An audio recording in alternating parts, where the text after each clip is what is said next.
Hello, fellow sojourners. I'm your host, Dave Layton, and welcome to Travel with a Purpose, a podcast designed to keep sojourners and friends informed, entertained, and inspired.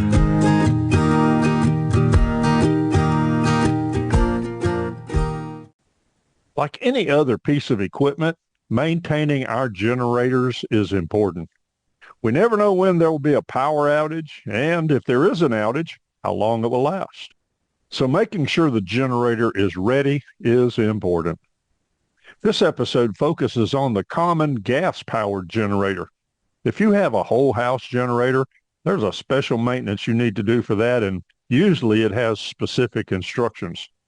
Also, some generators are powered by either gas, diesel, or propane. You can choose between the three. These also have unique maintenance requirements, so the owner's manual is important. We keep a 3,500 watt Predator generator by Harbor Freight with our rig when we travel, and it has given us excellent service. Our rig is a 30 amp, so that size powers most of what we need it for, including our air conditioner.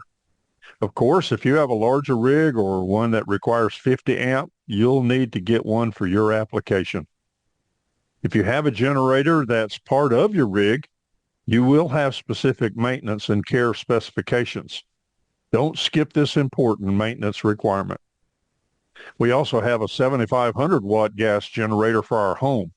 Obviously, home power needs are a whole lot different than our RV needs. We have specific outages here where we live, and it's mostly caused by weather. So a reliable generator is critical for us. We still remember being without power for a week because of Hurricane Ivan in our area about 20 years ago. We didn't have a generator then, and there were none available anywhere in our region. We learned real quick how important generators are. But having one is only part of being prepared. We have to keep it maintained and operating properly. A lot of what I mention in this episode sounds like the maintenance we keep on our lawnmowers and tractors, and they are similar, but the special application of a generator needs additional checking. Your owner's manual for your generator will have information on regular and periodic maintenance. This information I'm covering is from my experience and some good advice from other generator owners. Well, here are some things to keep in mind. Just like maintenance on our vehicles and rigs, it's a good idea to keep maintenance logs about when you perform the testing and maintenance of the generator. It is important to regularly test your generator. I check hours each month. I let it run for about 15 to 20 minutes with a load on it. By the way, I keep dedicated power cords with the generator so I don't have to look for them when I need them. I also keep everything covered to keep it dry and free of trash.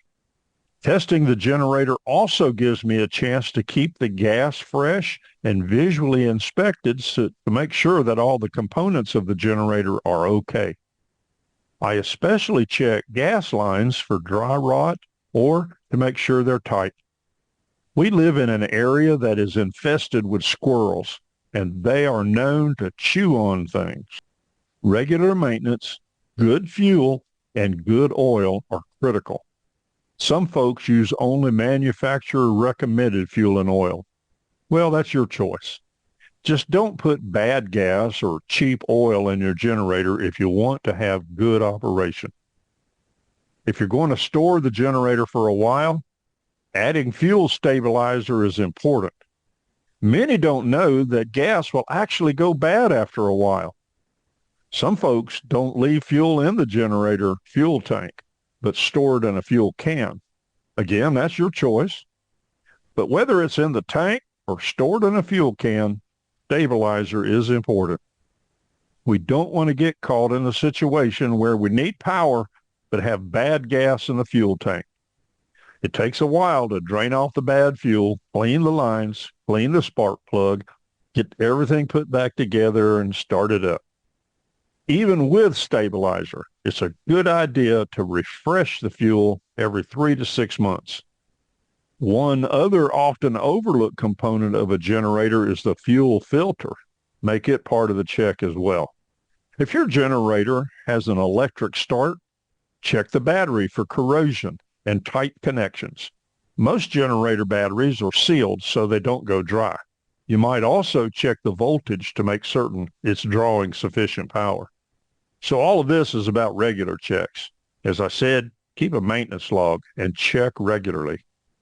Well, let's talk now about some periodic maintenance. These are some that might not occur every month or so.